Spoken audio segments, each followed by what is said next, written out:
The French influence on Anne Boleyn and Elizabeth I is quite remarkable, and I think that's why I am so drawn to these women. Partly because probably I'm French and I know that the connection between France and England was so amazingly strong during the Tudor times. We obviously have the rivalry between Henry VIII and Francis I. We obviously have, all these wars that we discuss all the time. But now in this video, I want to discuss with you the French influence, the French connection of Anne Boleyn and Elizabeth I. And I'll do it in 3 sections. I will discuss first, obviously, the relationship with the French kings of Anne Boleyn and of Elizabeth I. And I'll try to compare them, though it's quite hard because obviously the reign of Elizabeth is 44 years and the reign of Anne is only 3, technically, right? A bit longer because obviously, when she was trying to get married to Henry, she did have strong connections and strong influence with France. I would also like to discuss then the royal women. So I'm going to discuss obviously the queens, but also the French princesses. Then I want to discuss the ambassadors and the dynamic between Anne Boleyn and the French ambassadors and the dynamic between Elizabeth and the French ambassadors, and maybe even draw some very interesting parallels. So let's do this together. Anne Boleyn spent 6-7 years in France from 15 to 1521. And here she had the opportunity to meet the king. She was serving his queen, Claude de France, and I'll discuss that. But she met Francis I on many occasions. Now, we don't really know what their relationship was at the time, during her time in France. But it must have been good enough for then Francis to support Anne Boleyn when she was in a situation, a quite difficult situation with Henry, when she was trying to get an annulment, for Henry's first marriage to Catherine of Aragon and to become queen herself. We know that they met in Boulogne in 1532. It's kind of the reunion, and it's actually, and I'm gonna give you a spoiler here, it's actually how I start my next book on Anne Boleyn, because I really believe that this encounter between Anne Boleyn, Henry VIII and Francis I in Boulogne in 1532 marks a shift in Anne Boleyn's life. It is a massive turning point. It's when Anne Boleyn feels kind of secured to follow this path of glory. It's a pursuit of glory, but it's also a very dangerous game. And sometimes, and so how I explain it in my book, I feel like she didn't understand exactly what she was stepping into. Francis I was a very charismatic king, and in many ways he shared many of Henry VIII's qualities, bad and good. He was charming, he was powerful, he was a true Renaissance warrior. At the same time, he was, very selfish, a bit like an egomaniac. There were like some bits that were really not good when it came to Francis I. And Anne met that type of man very early on in her life. She knew what it was like to be at a court of a very powerful king. So it was not surprising that she would attract the interest and the attention of another powerful king, especially given her knowledge, given the way she behaved. I really believe there was something different about Anne that was kind of shaped during her time in France. Elizabeth's relationships with the French kings are completely different. First of all, there's Henry II, Francis II, Charles IX, Henry III, and Henry IV. 4 Valois kings and 1 Bourbon king. I mean, she outlived 4 of them. Elizabeth and Henry II and Francis II did not really have a chance to have a relationship. They did not really have a chance. I mean, Francis II died in July 1559. Elizabeth became queen in November 1558, was crowned in January 1559, so a very short period of time. Though we know that she was extremely sad when he died, well, she pretended, or, we can say pretended here, she did offer her condolences to the French family. She did say that she wished that she had taken the blow, that she had taken the lens in her eyes, and that she was the one dying instead of him. Obviously, this is all pure rhetoric, but it also shows that Elizabeth understood the political games, the political discourse, what was expected of her, and for a woman who was not born to be queen, who did not really receive an education of a prince, though she did share a bit of the education of her brother, Edward VI. It shows how intelligent and politically astute she truly was. With Francis II, the relationship is very tumultuous, mostly because of his wife, Elizabeth's cousin, and I'll make lots of videos on these two women because I think they're absolutely fascinating. But obviously the relationship is like tarnished by her own relationship with Mary Stuart, who did not recognize Elizabeth as the rightful queen of England. And she's going to dispute it, and she's going to use the coat of arms and the title of Queen of England, and she's going to ask Francis II, her husband, to do exactly the same. So Elizabeth here, you know, for 1 year and a half, they're going to kind of fight on this, Elizabeth asking them to stop doing this, and then, well, I think Francis II was a bit mild, was a bit like, oh, basically, he would do anything that his wife wanted him to do. But here, it's a relationship that is more complicated and not very based on good terms. Francis II is going to die on the 5th December 1560. And then again, Elizabeth is going to have to be appointed to another king, Charles IX. But he's only 9 years old, and the true ruler at the time is Catherine de' Medici. I will make, obviously, a video at some point based on my book, because I really want you to understand the dynamic between Elizabeth and Catherine de' Medici. But this is not the point of this video, and actually I'm not going to really talk about Catherine de' Medici in this video. Mostly because I have so much more to say and to tell you and to reveal to you. Also because I really want you to learn from my book. Because it's years of research, years of expertise that is now just available to you all. All my years of research, all my French manuscripts transcribed and translated are available to you. But the truth is, at some point she is going to have some sort of relationship with Charles IX. Charles IX is going to pursue her twice with his mother in 1564-65 and then in 1568-69. Obviously it's gonna fail. She's not at all interested. But what's very interesting is that it's not gonna damage her relationship with Charles, at least not on paper. We will never really know what Charles IX really thought of Elizabeth I. But what we know is that there were no bad relations at the time between Elizabeth and Charles IX. We also know that Charles IX, when he became a father to his daughter Mary Elizabeth, Elizabeth was asked to be godmother. So it shows here that there was the pursuit of a strong bond between the two French and English dynasties. The most interesting relationship with a king for Elizabeth is really with Henry III of France. Completely overlooked. I've written a lot on it in my book, Elizabeth I, through Valois eyes. The link is down below. But also, it's been picked up in the media, the Telegraph, for example. So I put also other links that you can read. It's just to have a better understanding of this dynamic. Because I call it the unexpected friendship. It started really badly when Henry was only a prince and he was asked if he would marry Elizabeth, and he replied, "I will not marry this public whore."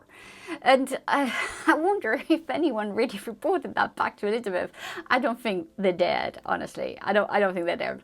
But what is very funny is that years later, when he is going to suffer from civil wars inside the borders of his realm, he's going to realize around 1585, 86, 87, that his only true ally is actually Elizabeth. And they're going to develop a secret kind of correspondence, a secret that he's going to keep away from his mother, Catherine de' Medici, because at the time, in 1585, 86, 87, 88, Catherine de' Medici has completely turned her back on Elizabeth. And so she really doesn't want Henry to be a good ally to Elizabeth. But it's where we see that Henry III is his own master, and he will do whatever he wants and whatever it takes for him to be a successful king. And Elizabeth is consoling him and advising him And again, it's all in my books. I disclose all of this to you because I think it's very important to see the dynamic between a queen and a king at the same level.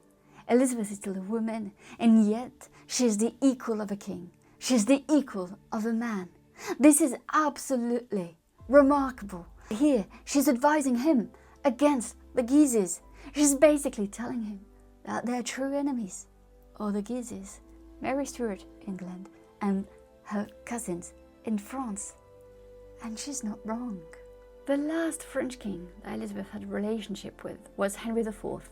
He's a Protestant king, and she's helped him. He was king of Navarre, and he became king of Navarre and king of France in 1589. Well, he's gonna have to fight for the throne of France until 1593, when he's gonna convert to Catholicism. He said, Paris is worth a mass. Elizabeth, at that point, is like a betrayal, but not a betrayal like where she takes it really personally, but a betrayal because she felt like for years they had been on the same side, and now he was choosing another path. What's so fascinating here, though, is the fact that they remained in an alliance, Henry IV and Elizabeth. But Henry IV was also a scheming king who was, looking into what comes next after Elizabeth. And he was developing his own relationship with Scotland because he knew that the next heir to the throne was going to be James VI of Scotland. Even if Elizabeth had not publicly named him, he knew that it was what's coming. So he was developing his own relationship with the Scottish king, in the aim that one day he will take over and he will have to build again this relationship. And this relationship is very, very problematic. It's much easier for him to remain in the good books of Elizabeth. But unfortunately, he had to think about his future and the future of France and the future of diplomatic alliances. So here we have, just when we talk about kings, we have Anne Boleyn and Francis I. They developed a friendship where I think Anne Boleyn was putting maybe too much hope in this. Elizabeth's relationship with the French kings, on the other hand, are multifaceted, more complicated, but also that's where we have so many amazing elements of diplomatic studies, where we have the complexity between, what is good for politics, but what is good for personal reasons. And I want you to remember as well that these people were real people. They had their own affinities. But what's beautiful about it is that though Elizabeth and Henry III at first, as I said, really started on the wrong foot, managed to develop an unexpected friendship that is very rare in political situations, in diplomatic relations. But the French influence and the French connection with Anne Boleyn and Elizabeth didn't just stop with the kings. It was also with the royal women. We know that Anne Boleyn was serving Claude de France, and we know that they were probably the same age. We can imagine here again a friendship. During the Medici discussed with the ambassador, who repeated to Elizabeth that Anne Boleyn had been friends with Renée de France, Claude de France's younger sister. Here we have Anne Boleyn, really part of the French court. Influence we've seen by Marguerite of Angoulême, but also by Louise of Savoy, the mother of king, the powerful woman who managed to get her son on the French throne. All these dynamics meant that Anne Boleyn was raised mostly as a Frenchwoman. It's not surprising that Lancelot de Carle, in his poems about the life and tragic death of Anne Boleyn, said that she was like a French woman herself. Everyone saw Anne Boleyn sometimes as more French than English. For Elizabeth, the relationship is more complicated with the royal women. She didn't spend time in France for a start, and the longest relationship she's going to have is with Catherine de Medici. And again, it's in my book, Blood, Fire and Gold. But here, it's not about this book yet, and it's not about their relationship. There were other women with whom Elizabeth had relations with. Very surprisingly, Elizabeth of Austria, Charles IX's consort. She had to ask Elizabeth to become the godmother to her daughter, Mary Elizabeth. A very young child. She died at 6 years old. She didn't survive adulthood. But yet here we have Elizabeth of Austria, the French queen consort, writing directly in her own hand to Elizabeth, asking Elizabeth I of England to become the godmother to her daughter. I'm not talking here about a very strong relationship, but I'm talking about very interesting diplomatic relationship. We also know that Elizabeth inquired a lot about Henry III's consort, Louise de Lorraine-Vaudémont, one of my favorite queens of all time, because we believe her to be discreet and almost, forgotten, when actually she was tenacious, she was intelligent, and she was courageous. I will make a video on this incredible woman, and I hope that you will want to learn more about her. Louise was often present during diplomatic audiences, during diplomatic dinners, and the English ambassadors noticed her. We always believed that Louise was this discreet queen consort because she didn't really intervene. But when she did intervene at times, it was always smart, and I'm sure that Elizabeth noticed when she received the diplomatic reports. The last woman I would like to briefly touch upon, but I'll make a full video on her, is the daughter of Marguerite of Angoulême, Jeanne d'Albret, French princess but Queen of Navarre. She's a true ally to Elizabeth. We have them plotting together to help the Huguenots, the French Protestants in France. We have the relationship between two queens who really wanted the best for Protestantism all over Europe. Again, I will make a longer video on Jeanne d'Albret and Elizabeth. One of the most intriguing influence on Anne Boleyn and Elizabeth is their connections and relationships with French ambassadors. I'm not going to discuss all the ambassadors they met, but I want to discuss important figures.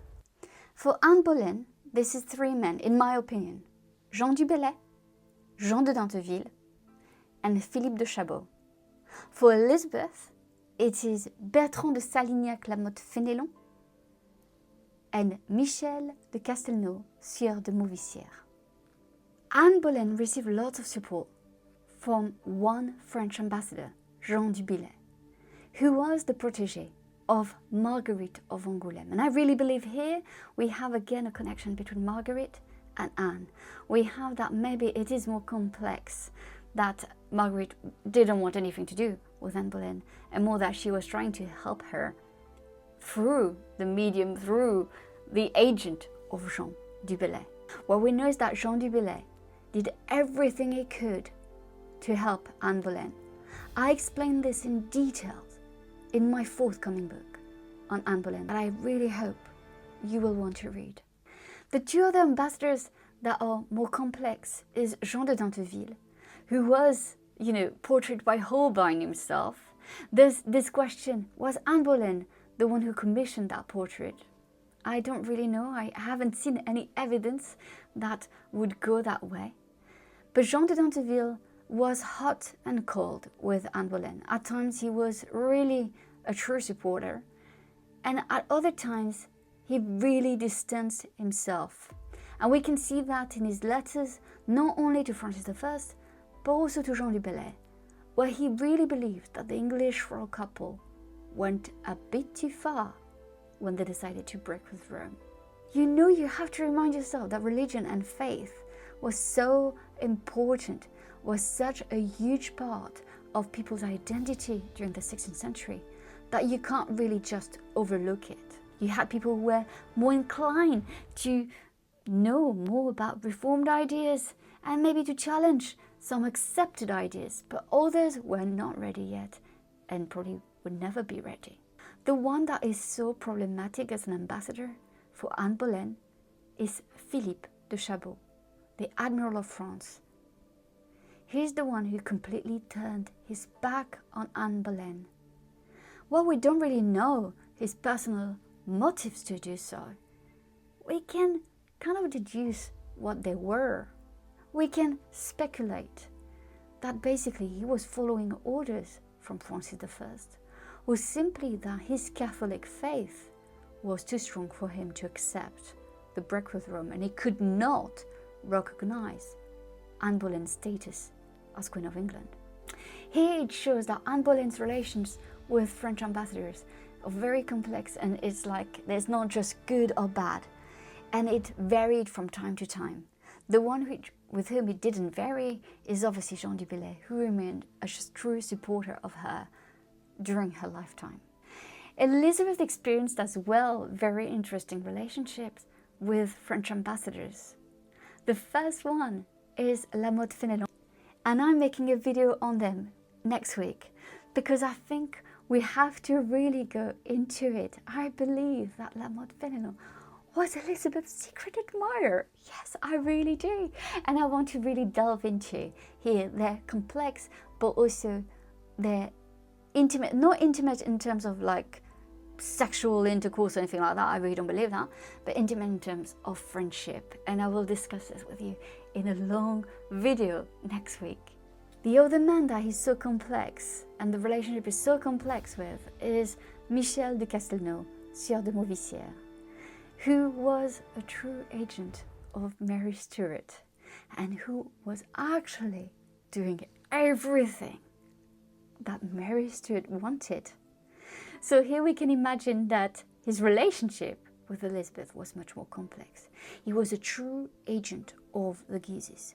And I will discuss him more as well and his true role in the Elizabeth and Mary's relationship when I start my series on Elizabeth and Mary, which will start probably in September 2023. I hope you enjoyed this video on the French influence, the French connection of both mother and daughter, Anne Boleyn and Elizabeth I. Thank you so much for watching my videos. It means a lot to me. You have no idea. It means the world, actually. I am so grateful to have such a wonderful and lovely audience. Thank you so very much and see you next time. Bye!